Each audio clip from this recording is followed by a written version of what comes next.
Dear viewers, I am Professor Sharanjeet, working at Rajiv Gandhi National University of Law, and today we shall be discussing damages suffered on account of breach of duty.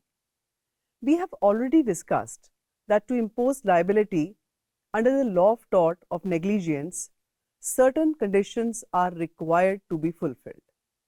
The first condition is the duty of care. The second condition is failure to maintain the standard of care that is expected of a man of ordinary prudence.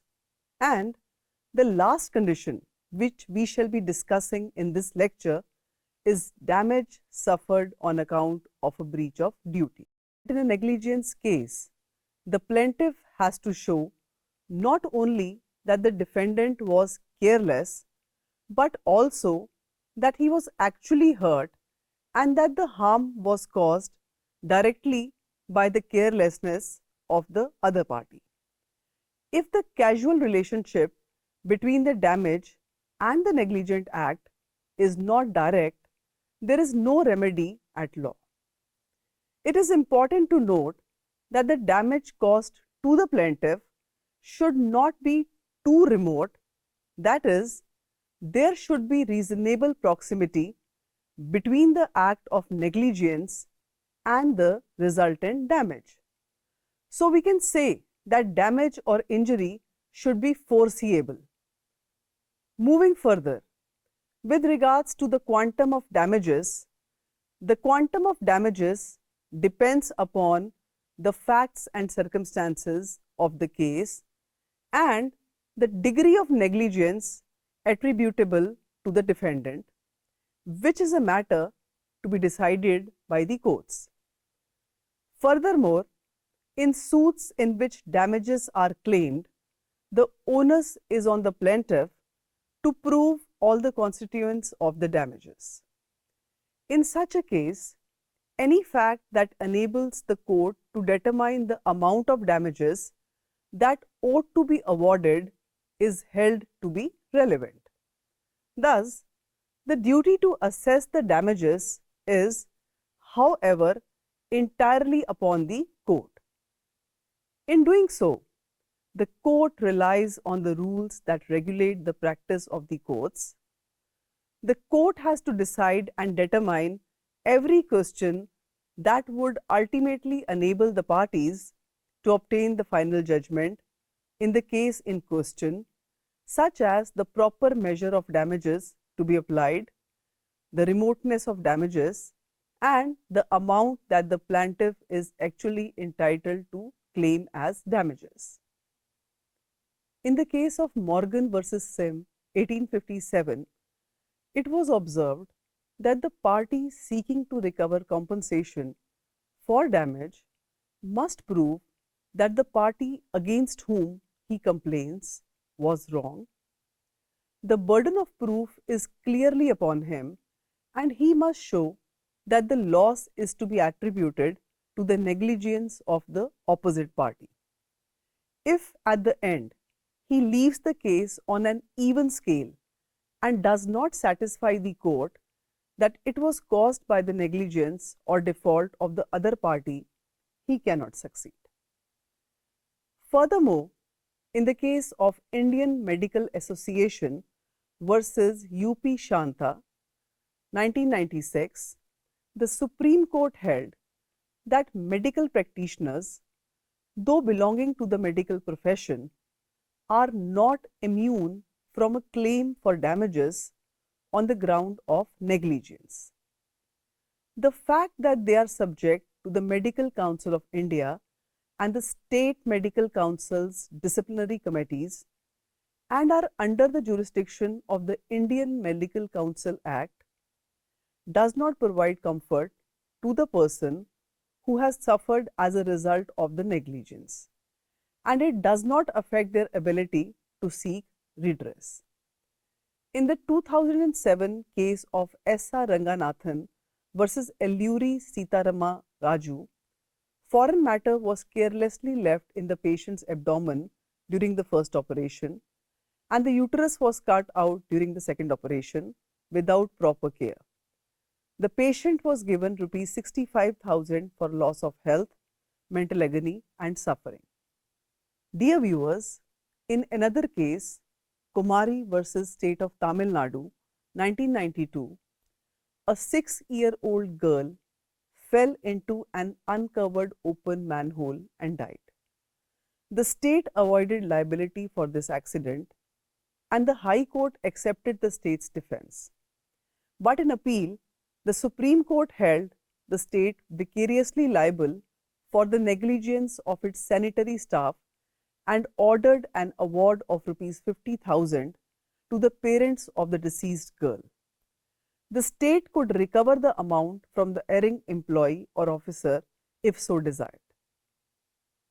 In the case of Xavier versus State of Tamil Nadu, 1994, due to the negligence of the municipal corporation, the only son of the plaintiff, who was blind, died due to coming into contact with a live electric wire lying naked on the road. The court ordered the state to pay compensation of rupees 50,000 to the plaintiff along with 12% interest thereon.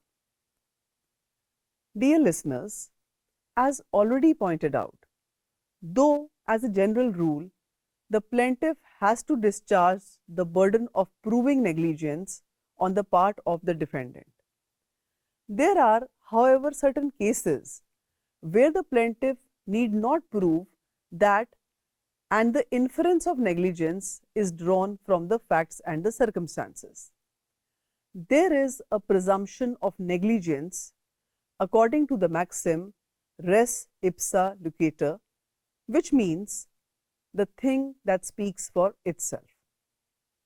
When the accident explains only one thing, and that is that the accident could not ordinarily occur and that the defendant had been negligent, the law raises the presumption of negligence on the part of the defendant. In such a case, it is sufficient for the plaintiff to prove an accident and nothing more. However, the defendant can avoid his liability by disproving negligence on his part. For this maxim to apply, it is also necessary that the event causing the accident be under the control of the defendant. Thus, when the circumstances surrounding the thing that causes the damage are at the material time exclusively under the control or management of the defendant or a servant and happening in such a way as does not occur in the ordinary course of things without negligence on the defendant's part, the maxim applies and the burden of proof is shifted from the plaintiff to the defendant. Instead of the plaintiff proving negligence, the defendant is required to disprove it. Dear viewers, it is very important to note that the maxim res ipsa loquitur is not a rule of law. It is a rule of evidence that benefits the plaintiff by not requiring him to prove negligence. When the accident is more consistent with the knowledge of the defendant than with any other cause and the facts are not known to the plaintiff but are known to the defendant, the doctrine applies. Even if the plaintiff assigns a possible cause of accident and tenders evidence that does not completely explain the accident, the doctrine could not cease to apply. The principle of res ipsa loquitur has been explained in Halsbury's Law of England as follows. As an exception to the general rule that the burden of proof of the alleged negligence is in the first instance on the plaintiff, wherever the facts already established are such that proper and natural inference immediately arising from them is that the injury complained of was caused by the defendant's negligence, or where the event charged as negligence tells its own story of negligence on the part of the defendant, the story so told being clear and unambiguous. In these cases, the maxim res ipsa loquitur applies. Where the maxim applies, a presumption of fault, which is negligence, is raised against the defendant, which, if he is to succeed in his defense, must be overcome by contrary evidence. The burden on the defendant being to show how the act complained of could reasonably happen without the negligence on his part.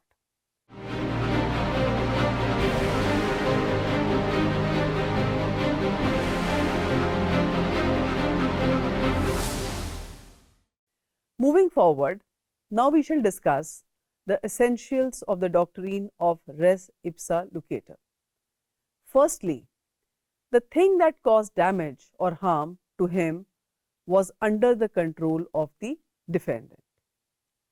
Secondly, while in the defendant's control, an incident or event happened which could have, in ordinary course, not happened without the negligence of the defendant.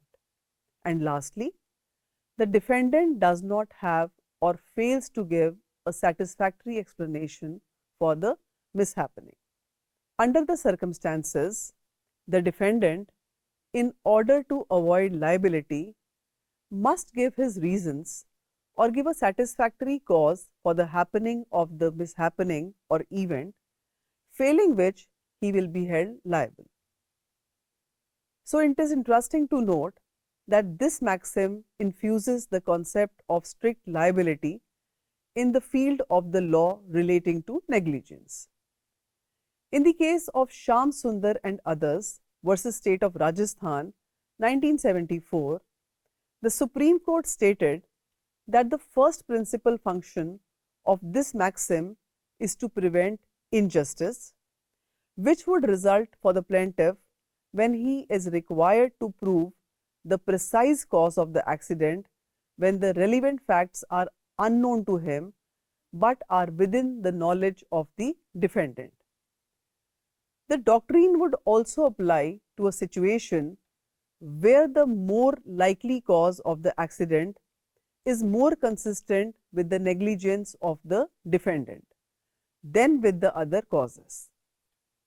The decision in Bennett versus Chemical Construction Company way back in the year 1971 is very important with regard to this doctrine. In this case, the plaintiff worker was engaged in the work of shifting the heavy machines from one place to another along with his co-workers. And while doing so, two heavy machines fell upon him, causing serious injuries. The workers were engaged by the defendant's company. The court held the defendant company liable as it could not disprove its negligence, nor could it show any reasonable cause for the accident. In the case of State of Punjab versus Modern Cultivators, 1964, the Supreme Court held the state government liable on the principle of res ipsa loquitur. In this case, the canal water entered the plaintiff's fields due to cracks in the canal, causing heavy damage to his crops. Since the state government had no satisfactory explanation for the cracks in the canal, nor could it prove that it had initiated appropriate measures to avert the overflowing canal water, its negligence was self-evident enough to make it answerable for the damage caused to the claimant.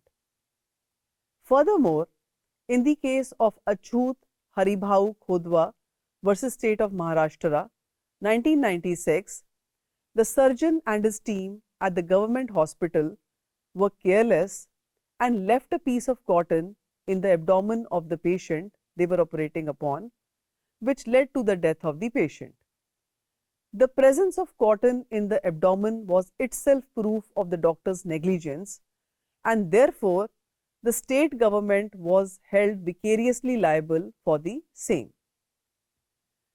Listeners, in this context, it is important to remember that the Supreme Court in Jacob Matthew versus State of Punjab had said that res ipsa locator principle is mostly useful in civil cases involving negligence and only sometimes useful in criminal cases.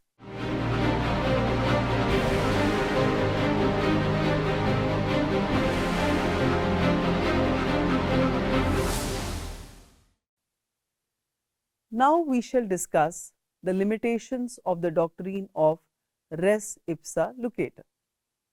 Dear viewers, it is important to note that the application of the maxim is subject to certain limitations, which are stated as follows. First of all, the rule has no application in all cases of accidents or mishaps.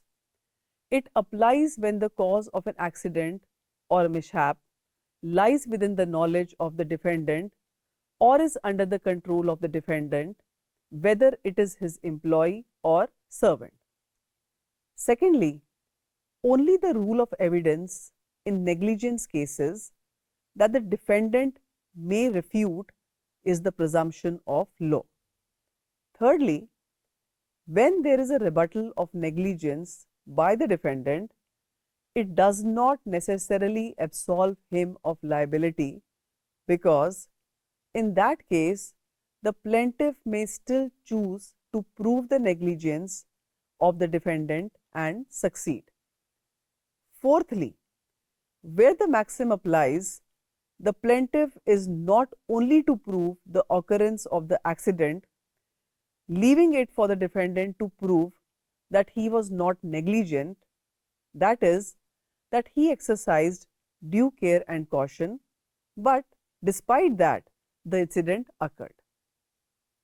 He may explain to the satisfaction of the court how the accident occurred without any negligence on his part. As we all know, every coin has two sides. In the context of an action for negligence, the defendant can avail himself of any one of the following defenses. First, act of God.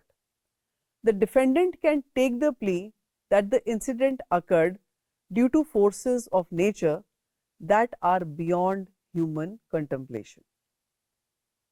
Unprecedented rain, storms, tornadoes, lightning, earthquakes, tsunamis, and other forms of natural calamities are examples of acts attributable to the will of the God, in which human agency has no role to play.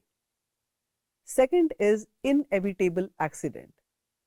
The defendant can also use the defense of an inevitable accident to absolve himself of liability.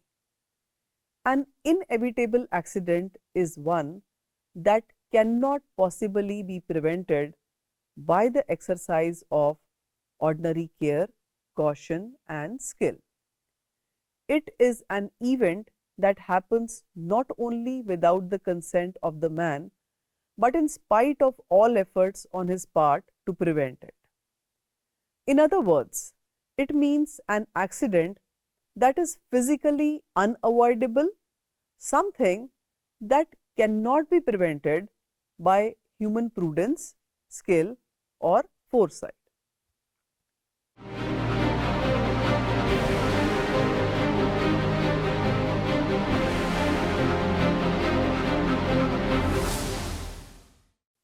Dear viewers, another significant issue with regards to damages is the concept of contributory negligence. The principle underlying contributory negligence suggests that the damages awarded to a plaintiff who has himself been negligent or at fault should be reduced to the extent of his contribution to the defendant's act of negligence and the resulting accident or damage. Here it is pertinent to refer to Butterfield versus Forrester, 1809, It's an important case dealing with contributory negligence. In this case, the defendant had wrongfully put up a pole across the highway that could be easily visible from a distance of 100 yards, but the plaintiff, who was riding a horse, entered on the road and came against the pole, was overthrown, fell from the horse and got seriously injured. He sued the defendants for damages. Dismissing the petition, Justice Bailey observed that had the plaintiff used ordinary care, he could have easily seen the obstruction, and as such, the accident happened entirely due to the plaintiff's own fault. Justice Ellensburg laid down the rule of contributory negligence in this case and held that the slightest negligence on the part of the plaintiff will deprive him of his claim for the damages, though the negligence of the defendant may have been the main cause of damage or injury to him. It is for this reason that the doctrine of contributory negligence was also called the rule of all or nothing.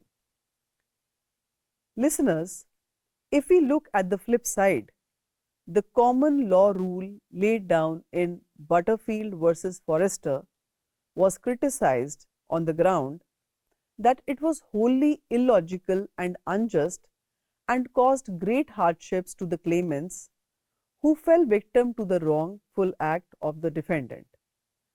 Allowing complete immunity to the defendant for the slightest negligence of the plaintiff under the rule of Butterfield versus Forrester was highly discriminatory, as it showed undue favor to the defendant and deprived the plaintiff of his right to claim damages.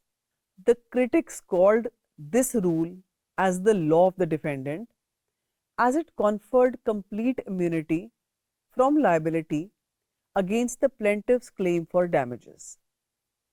As time passed, it was realized that undue protection for defendant against injuries caused to the plaintiff by wrongful acts was not at all justified, and the all or nothing rule worked great hardships for the plaintiff. The court therefore modified the law relating to contributory negligence and substituted it with the last opportunity rule as laid down in Davis versus Mann 1842, also known as the donkey case. Here, it is important to throw some light on the perspective of the Indian judiciary on the above stated rule. In the case of Union of India versus Lalman Badri Prasad 1954, Justice Krishna Iyer held that the rule of all or nothing, which completely deprived the plaintiff of the claim for damages in the event of the slightest involvement in the defendant's wrongdoing, was absurd and most irrational. The law of equity, justice, and good conscience demands that the damage be apportioned in such cases, and the quantum of the plaintiff's claim for damages may be reduced in part to the extent of his fault. It will ensure justice for both the plaintiff and the defendant.